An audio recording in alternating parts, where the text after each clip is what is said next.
बार महाभागवत भगवत स्वरूप श्री जयदेव जी को किसी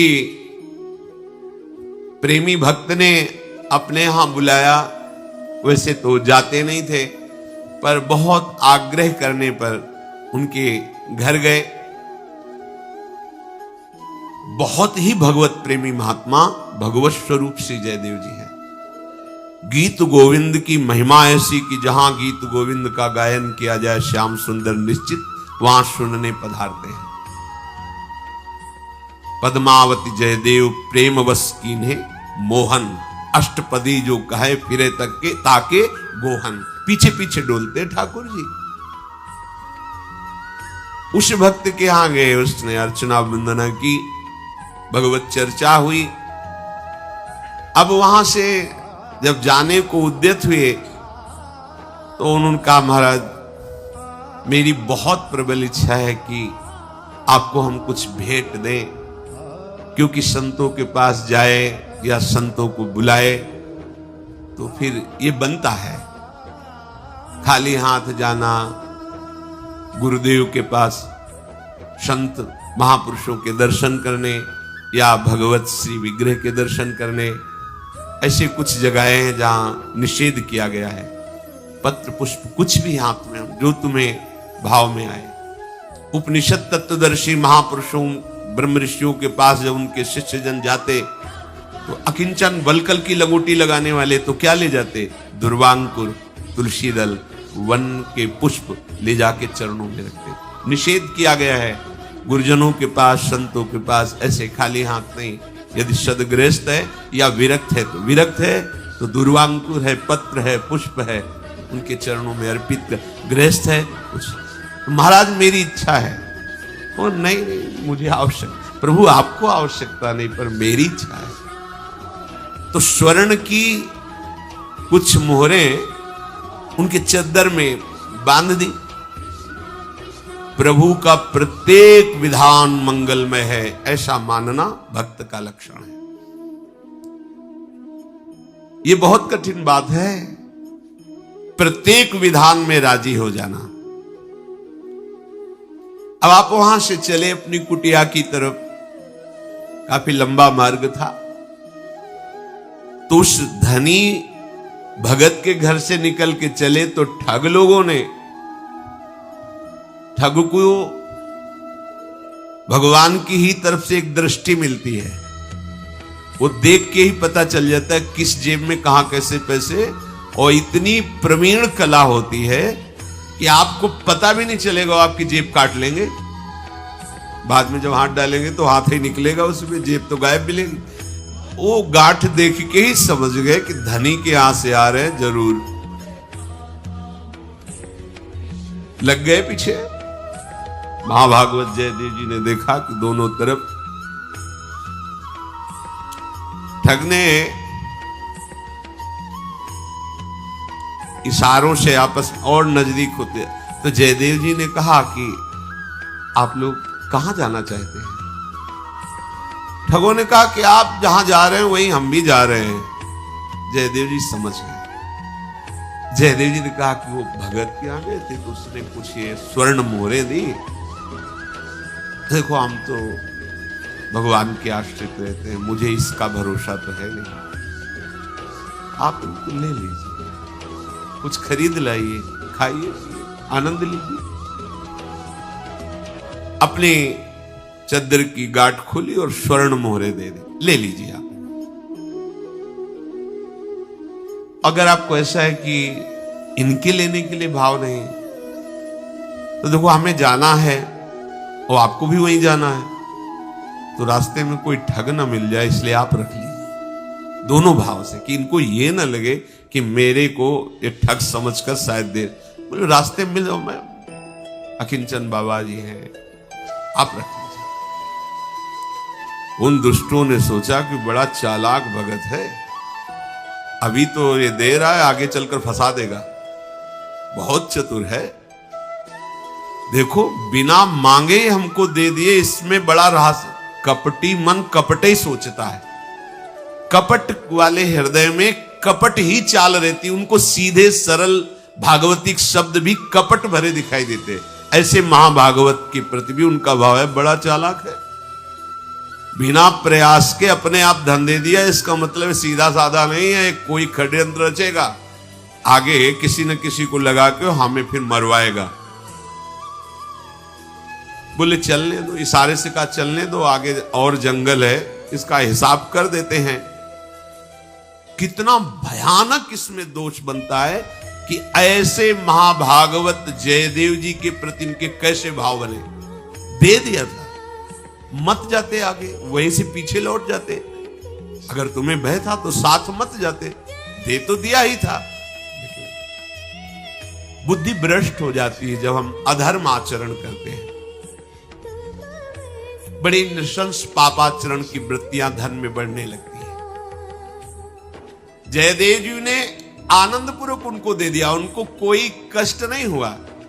एक ने दिया, एक ने ले लिया। उन चारों ने विचार किया, देखो पीछे हटे और देखो बहुत चालाक है, मार डालो इसको मिलकर के यही। एक ने कहा देखो सच्चाई से धन तो उसने दे ही दिया है, मार डालने की क्या आवश्यकता है, कोई विरोध कर रहा हो तो मार डाले। कहा नहीं, मतलब तुम समझते नहीं, ये आगे चल करके हमारे लिए खतरा बन जाएगा। तो तीसरे ने कहा कि बात तुम्हारी सही है, ये आगे चलकर राजा से शिकायत कर देगा, प्रभावशाली है, फिर हम सबको बंदी बनाया जाएगा और फांसी की सजा होगी। चौथे ने कहा चलो हम बात समझ गए, तुम्हारी भी तुम्हारी भी तुम्हारी भी, इसे मारो मत जान से। इनके हाथ पैर दोनों काट के ये जंगल में कुआं उसमें डाल दो। बात पक्की हो गई, चारों सहमत हो गए। देखो ऐसे महाभागवत, मतलब यही बात समझना थोड़ा कठिन होता है कि साक्षात भगवान के अनुराग में डूबे हुए भगवत स्वरूप महापुरुष है। मतलब जगन्नाथ जी के मूर्तिमान स्वरूप समझो जयदेव जी को। ऐसी भक्ति है, अभेद भाव को प्राप्त है, भगवत स्वरूप है। हम लोगों का तो उनकी जूठन, उनकी चरण रज से थोड़ा थोड़ा मन लग जाए, यही बहुत बड़ी बात है। क्या अपराध यहां है? जिनके पीछे भगवान डोलते हैं, उन भक्ति की बात हम कह रहे हैं। एक बार अष्टपदी में देहि में पाद पल्लो मुदारम, इसमें बहुत विचार करते रहे, लिखने की हिम्मत नहीं पड़ी। लालजू श्री जी से कह रहे हैं कि आप अपने उदार चरणारविंद हमारे माथे पे विराजमान करें, शिरस्त्र में। बहुत देर कलम लिए बैठे रहे, फिर हिम्मत नहीं पड़ी। स्नान के लिए चलते, उधर वो स्नान के लिए निकले, इधर वैसे ही जयदेव जी का रूप रख के तुरंत लौट आए। प्रभु जयदेव जी स्नान कर रहे, और पद्मावती जी ने कहा भगवान अभी तो आप गए तुरंत, वहां वो पंक्ति थी लग नहीं रही थी, अब लग गई, और जाके लिख दिया। काफी देर बाद जयदेव जी स्नान करके आए तो पद्मावती जी ने कहा अभी आप गए थे, आए फिर आए? हम कब आए? हम तो गए थे स्नान करके फिर आए। बोले नहीं आप लौट के आए थे, कह रहे थे पंक्ति लग गई, लिखना है, दौड़ करके गए, देखा तो ओहो स्वयं प्रभु आए। पीछे पीछे प्रभु डोलते। ऐसे महाभागवत के हाथ पैर काट दिए, क्या अपराध? प्रभु के हर विधान में मंगल विधान देखना एक बड़ी कठिन बात है, बड़ी कठिन। लोग सोचते हैं कि भगवान इतने कठोर क्यों हैं, भक्तों के साथ ऐसा क्या? ऐसे चरित्रों में हम लोग पढ़ते कि ठाकुर हरिदास जी को 22 बजा, क्या अपराध था हरे कृष्ण बोलने पर? एक बार भगवान का जो नाम बोले, भगवान और भगवान के अव्यक्त महापुरुषों की उस पर कृपा होती है, जो रात दिन नाम जप कर रहे हैं, उनको ये परिणाम मिले। पर यार हास्य रघुनाथ कर बेग न जाने कोई, जो जाने रघुपति कृपा सपने मोह न हो। हाथ पैर काट करके और कुएं में डाल करके प्रसन्न होकर चले गया। अब तो स्वर्ण सर्पिया मिल गई और ये तो मरी जाएगा कुएं में, यहां जंगल में कौन निकालने आएगा। एक लक्ष्मण से नाम के राजा उधर से गुजर रहे थे, तो आवाज आ रही थी, श्री जयदेव जी भगवान नाम कीर्तन कर रहे थे, कृष्ण कृष्ण जय श्री कृष्ण। आवाज सुनते, वो बड़े महाभागवत थे, आवाज सुनते ही ऐसी अमृतमयी आवाज की खिंचे चले गए।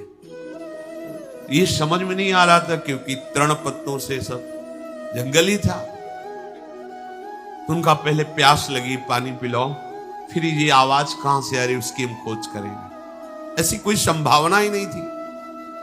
जब पानी के लिए वहां गए तो आवाज कुएं से ही आ रही थी, देखा तो कुएं में ही जयदेव जी। उनको निकाला गया, मुख में प्रसन्नता आनंद छा रही जयदेव जी के, और निरंतर नाम धुनी प्रकट हो रही मुख से, मानो कोई तेज पुंज प्रकट हुआ हो कुएं से, ऐसा तेज श्री जयदेव जी का। और मुस्कुराते हुए हाथ पैर कटे हुए। राजा देखकर आश्चर्यचकित हुआ और कहा कि आप बताइए किसके द्वारा ऐसा अपराध हुआ है, अभी उसको प्राण दंड दिया जाएगा। उनका कैसे बताएं किसके द्वारा आएगा, नहीं बताया। अगर बता देते तो राजा हैं, उनके गुप्तचर हैं, खोज करते कौन से लोग इनके साथ देखे गए, क्या अपना विधान करते। राजर्षि अब तुम राजा हो, खुद अपनी बुद्धि से जांच लो कि कौन मुझे दुख दे रहा है।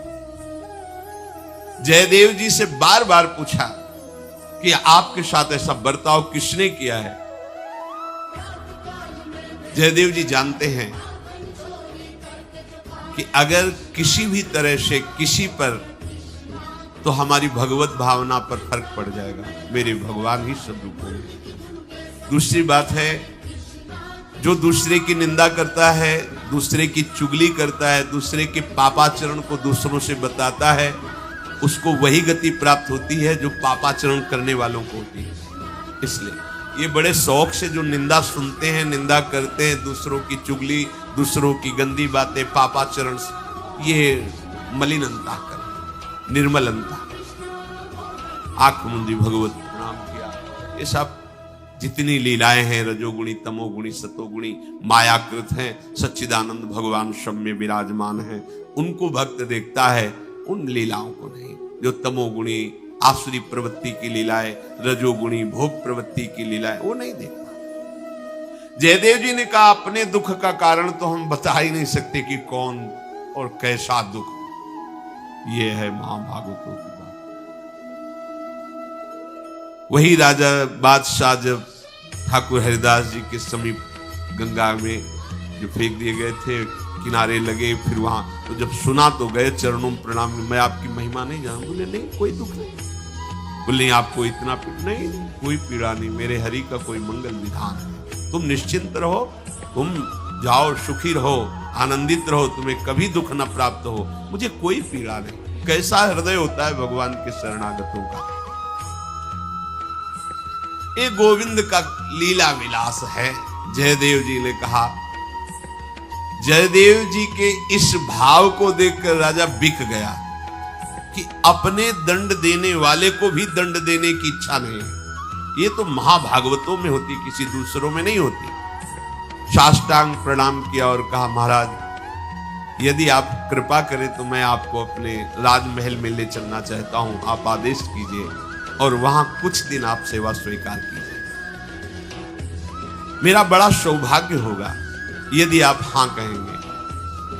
ये भी भगवान का विधान, जैसी जगन्नाथ जी की इच्छा।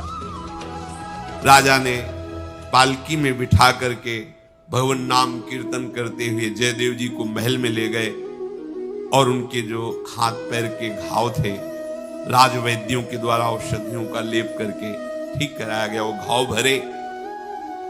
श्री जयदेव जी से प्रार्थना की कि प्रभु पहले तो ऐसा नहीं था, पर आपके दर्शन से और आपके वचनों से मेरे हृदय में एक बात जागृत हुई कि मैं भगवान को कैसे देख पाऊंगा। राजा हूं, राजवैभव सब है, भगवान तो अकिंचन प्रेमी जनों से मिलते हैं। यह है संत का चमत्कार। आपको भगवत भजन की भावना जागृत हो जाए, गंदे आचरण त्यागने का मन होने लगे, तो जान लो कि संत का चमत्कार हो गया है।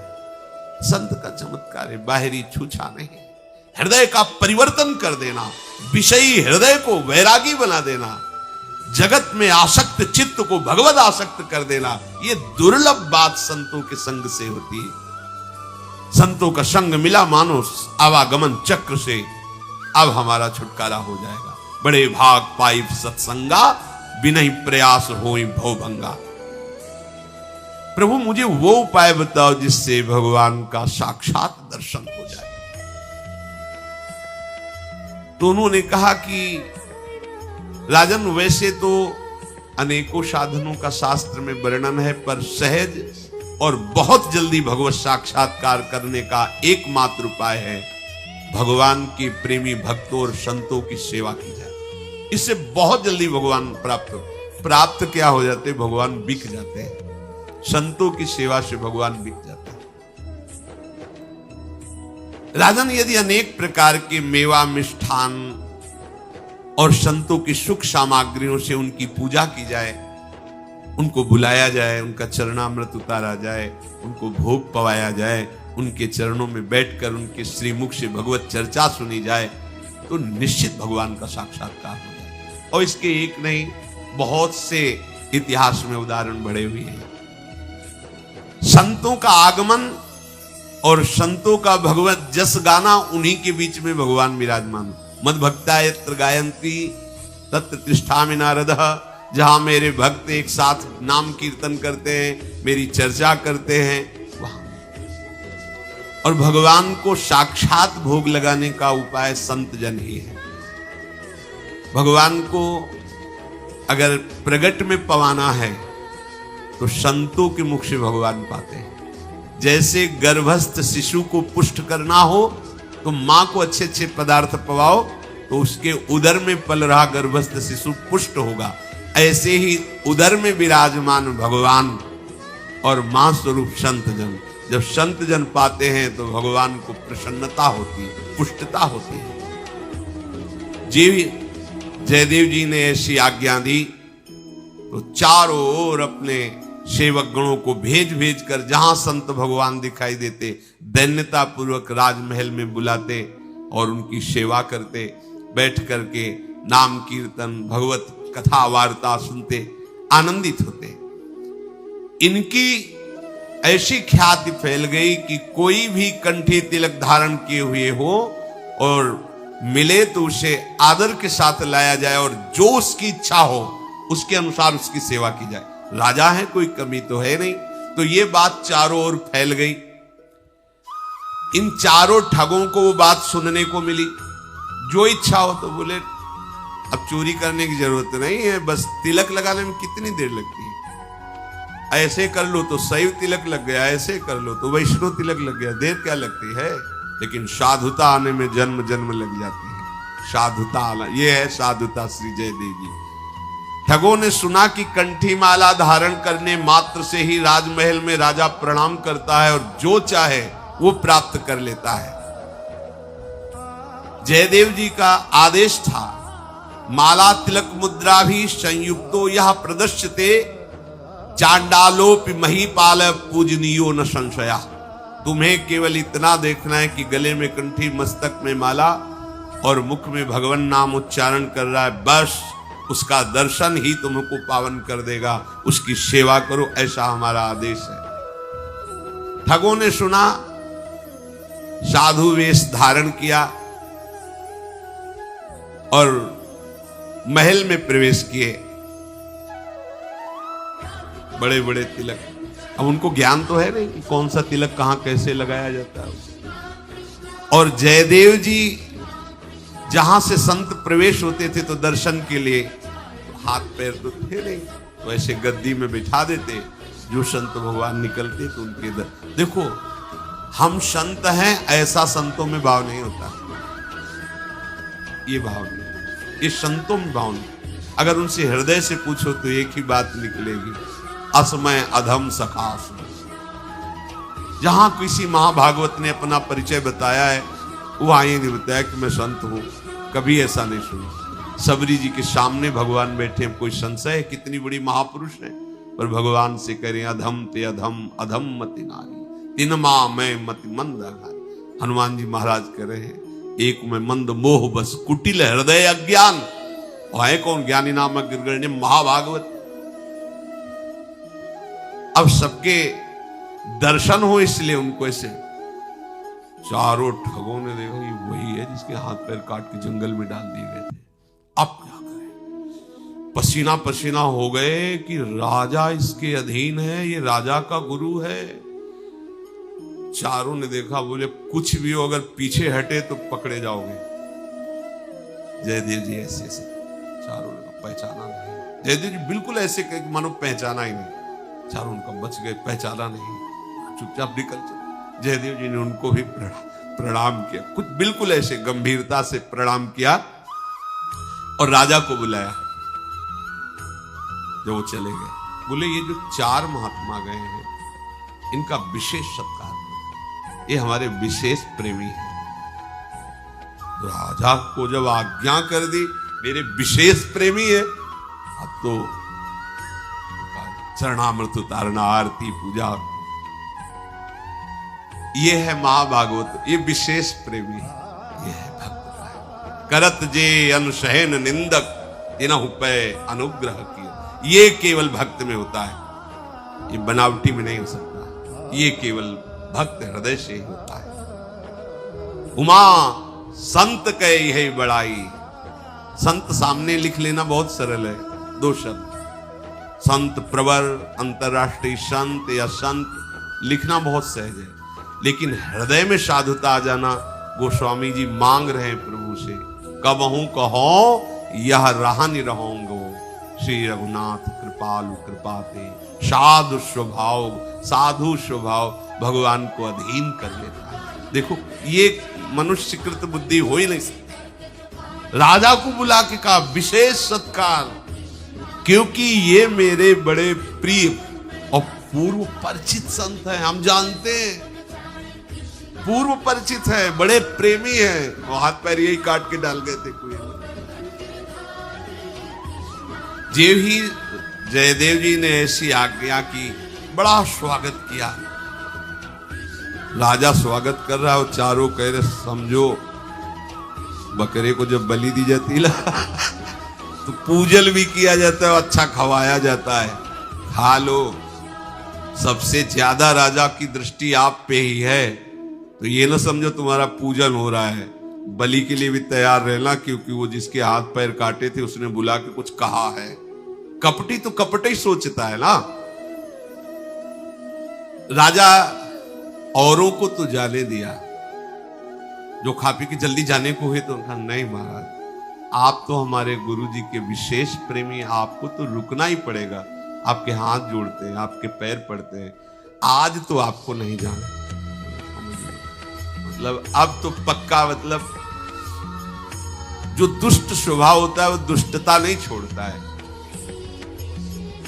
उन्होंने कहा नहीं महाराज, यदि आप रोकेंगे तो हमारी दिनचर्या बिगड़ जाएगी, हमारा नियम है साधना का। बड़े प्रवीण होते ठग लोग भी बड़े प्रवीण होते हैं, हमारा नियम बिगड़ जाए, हमारा नियम। अब संतों के नियम तो होते ही है। तो उनका हाँ महाराज, फिर आप कोई आज्ञा कीजिए।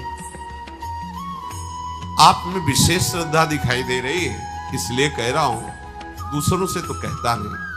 कहा कि महाराज हमारे यहाँ बहुत बड़ा आश्रम है, साधु सेवा चलती है, यदि आप कुछ धन दे दे, वैसे हम किसी से मांगते नहीं, पर आपकी श्रद्धा देख के कह रहे।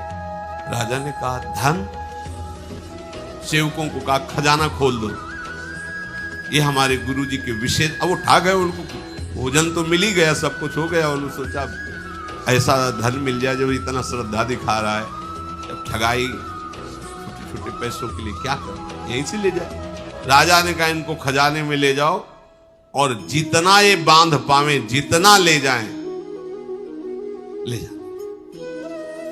राजा ने अनेक वस्त्र आभूषण ये सब दिए ही, और उनको खजाने, वो खजाने में जाके बाहरी चद्दर फैला के, जो सेवक जन वो सोच रहे ऐसे संत नहीं होते, संत जन ऐसे नहीं होते जैसा इनका व्यवहार दिखाई। क्योंकि संतों का और संत वेशधारियों का अलग ही आचरण होता है।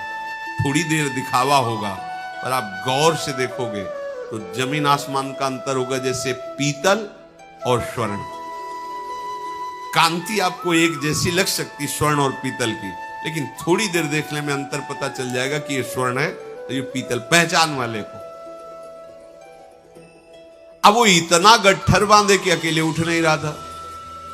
अब राजा ने सेवकों को कहा था कि पूरी सेवा होने, उठा उठा के सेवक लोग बड़ी बड़ी गठरी, आभूषण, स्वर्ण, मोहरे, ये सब। अब संतों का जो स्वरूप होता उससे इनकी बिलक चाल, सैनिक लोग चल तो रहे थे साथ में पर बिलक चाल। जो सेवक राजा के थे उन्होंने इनसे कहा कि महाराज आज तक तो हमने ऐसी संत सेवा नहीं देखी, ना ऐसे संत देखे। रास्ते में जब लेके चल रहे, हमारे महाराज इतना आदर नहीं किए जितना आपको किए कि खजाने पहुंच, और ऐसे संत नहीं कोई देखे कि ऐसी गठरी बांध करके सब खजाने से। आप कुछ विशेष लग रहे हो। जब राजपुरुषों ने पूछा कि नित्य महात्मा आते रहते हैं, नित्य सेवा होती रहती, पर हमारे राजा को जो हमारे राजा के गुरुदेव ने आदेश दिया वैसा किसी के लिए नहीं दिया, तो आप कैसे विशेष हैं? मतलब क्या आपका परिचय है जो पूज्य श्री जयदेव जी ने आपके लिए ऐसा। उन्होंने कहा कि देखो बताना नहीं किसी से। अब कोई खा पी रहा है, जी रहा है, काहे को बाधा डालोगे? अगर हम तुम्हारे गुरुजी की बात बता देना राजा के, तो अभी उनको डंडा मार के बाहर निकाल दिया जाएगा। इसलिए वो हमारा विशेष आदर करवा रहे, मैं उनकी गुप्त बात जानता हूं। अरे ठग लोग, मतलब ये दुष्ट लोग कैसे, इनकी दिमाग में भगवान ने कितनी बुद्धि दी है कि बड़े बड़े प्रभावित हो जाएं, बड़े बड़े प्रभावित हो जाएं। बोले नहीं आप कुछ तो बताइए। बोले किसी से कहना नहीं। तुम्हारे जो राजा के गुरु है ना, एक राजा के यहां नौकरी करते थे और वहां जो इन्होंने गद्दारी और बेईमानी की ना, तो राजा ने इन्हें मार डालने की आज्ञा दी। परंतु हम ही साधु स्वभाव के फिर सलाह दी कि जान से तो मत मारो, हाथ पैर। तो इनके हमारे कारण इनकी जान बची और हाथ पैर कटवा दिए। अब ये वो अपने मन में उपकार रखते हैं मेरा, इसलिए उन्होंने इस राजा से हमारा सत्कार करवाया और इतनी सेवा करवाई कि कहीं हमारी पोल न खुल जाए। देखो दुष्टों की चाल और इनकी प्लानिंगें ऐसी होती है कि आदमी विश्वास भी कर ले। मतलब इनमें भी भगवान की विशेष शक्ति होती है। हमने देखा है ठग, कपटी, चालबाज लोग ऐसी चाल कि बड़े बड़े लगता है नहीं बिल्कुल ठीक बात है, बिल्कुल सही बात कह रहे हैं, ऐसा लगेगा बिल्कुल सही, और बिल्कुल 100 में 100% झूठी। ये जो हमारा विशेष सत्कार हुआ ना, वो इसीलिए करवाया कि इनकी बात खुल रही। अब भगवान को सहन नहीं हुआ। अभी तक तो भगवान सहन करते रहे, अब भगवान को सहन नहीं हुआ। दुष्टता की हद हो गई, ये हद हो गई। इतने बड़े महान साधु के प्रति ऐसा फिर लांछन बिना किसी अपराध के इन दुष्टों ने हाथ पैर, इनको तो बहुत सजा मिलनी चाहिए, पर वो साधु स्वभाव से इन पर कृपा की तो और आरोप लगा दिया। फटी गई भूमि सब ठगवे समाई गए, भय चकित दौरी स्वामी जू पे आए हैं। कही जीती बात सुनी गात गात कांप उठे, हाथ पांव मीड़े भय ज्यों के त्यों सुहाए हैं। अचरज दो नृप पास जा प्रकाश किए जिए, एक सुनियाए वाही ठोर धाए हैं। पूछे बार बार शीस पायन पे धारी रहे, कहिए उघारी कैसे मेरे मन भाए हैं। उन दुष्टों ने जो साधु वेश धारण किए हुए थे, इस प्रकार जे भी झूठ बोले ते भी जाओ थे, वहीं की भूमि फट गई और समा गए। जो राजपुरुष थे वहीं थे, पर वो सुरक्षित है, वो दुष्ट उसी में। बड़ा आश्चर्यचकित हुआ और बड़ा अंदर की ये क्या हो गया, इस साधु वेशधारी चार लोग कैसे समा गए भूमि पे। देखो, एक सीमा है। अगर संत के हृदय में क्षोभ हो जाए तो तत्काल तुम नष्ट हो जाओगे। अगर वो क्षमा कर रहे हैं तो भी एक सीमा है। उमा क्षमा साप होते भारी, अपने कर्म। अगर आपने गलती की, वो क्षमा कर दी, अब अगली गलती मत करना। अगर अगली गलती कर दी तो पीछे वाला हिसाब जोड़ के फिर ऐसा हिसाब आएगा। साधु यदि डांट दे, गाली दे दे, तुम्हें दंड दे दे तो नाच पड़ना, अब तुम्हें कोई दंड नहीं दे सकता, भारी से भारी अपराध पर भी। और यदि वो मौन हो जाए तो भयभीत हो जाना, क्योंकि अब जो हिसाब होगा तुम उसको निर्वाह नहीं कर पाओगे। जयदेव जी ने एक कट वचन भी नहीं कहा, पर ये अपराध पे अपराध करते गए, भूमि फट गई, नरक को प्राप्त। भारी कष्ट मिलता संत द्रोही को, और गुरु द्रोही के लिए तो नरक में भी, जैसे कहते हैं ना, नरक में भी ठौर नहीं, नरक में भी ठौर बहुत घृणित। जैसे जेल में कोई जाता है ना तो पूछता है, हाँ ये आजीवन कारावास के क्या करके आए, बोले बेटी के साथ बलात्कार, पत्नी की हत्या। वैसे घृणित भाव से देखते हैं। वहां के कैदी भी उसकी अच्छी धुलाई करते रहते हैं। वहां कैदियों के बीच में कभी उसको आदर नहीं मिलता, इतने निकृष्ट आचरण वाला। ऐसे ही गुरुद्रोही संत द्रोही को नरक में भी ठौर नहीं मिलता। पर ये लोग जो भगवान की माया से ठगे गए हैं, साधारण समझ करके संतों की निंदा, संतों की अवहेलना। और उसका कारण होता है कि वास्तविक साधुता जिनके हृदय में नहीं, साधुता का वेश धारण करके ऐसे आचरण करते हैं जिनसे लोगों को लगता है संत ऐसे ही होते हैं। संत अपने प्राण दे सकते हैं लेकिन भगवान की आज्ञा के विरुद्ध नहीं चल सकते। बात समझ लेना। जैसे ऊसर में कितना भी खाद पानी लगा दो, अंकुरण नहीं हो सकता, ऐसे संत के हृदय में वो बात ही नहीं उदय होगी जो भगवान के विरुद्ध हो, उसे संत कहते हैं। संत हृदय जिम उपज न कामा, ऊसर बरसई तृण नहीं जामा। आज तक कभी भगवत प्रेमी महात्माओं के चरित्रों में कहीं ऐसा नहीं पाया गया जिससे किसी का मंगल, किसी का अहित हुआ हो। हम लोग अपने स्वार्थ का पोषण करने के लिए, साधुता हृदय में ना होने के कारण ऐसे आचरण कर बैठते हैं जो हमारे गुरुजनों और संतों को गालियां मिलती, लोगों की श्रद्धा संतों के प्रति कम होने लगती या नष्ट हो जाती। संत ऐसे भगवान का साक्षात स्वभाव देखना है तो संतों में देखो।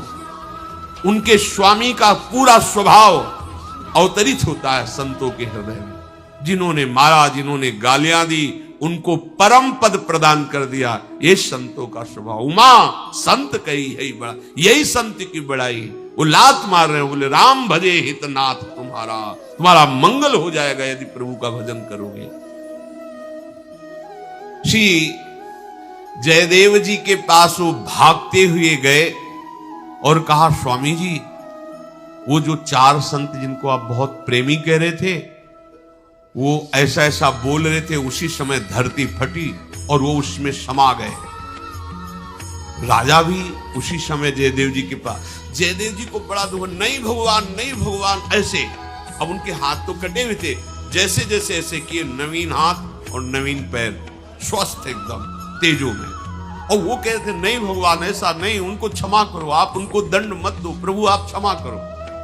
चाहे जितना कहो, जैसे दुष्ट की दुष्टता एक सीमा तक अपने जनों के ऊपर भगवान देखते रहते। जब उनका हृदय शीतल है, वो क्षमा कर रहे हैं, प्रार्थना कर रहे हैं। अगर आप बढ़ते चले गए, आपको लगा कि हमने निंदा की, हमने अपमान किया, हमारा कुछ नहीं हुआ, आप ऐसा ना समझो, ऐसा ना समझो। सैकड़ों बार वो प्रभु से प्रार्थना, नहीं प्रभु बिल्कुल नहीं, हे करुणा निधान, आपका ही बनाया हुआ विधान, नाथ यदि आप चाहो तो उसकी बुद्धि शुद्ध करके अपना परम पद दे सकते हो। प्रभु वो दंड का अधिकारी नहीं, आपकी माया से भ्रमित, तो प्रभु भी शांत रहते।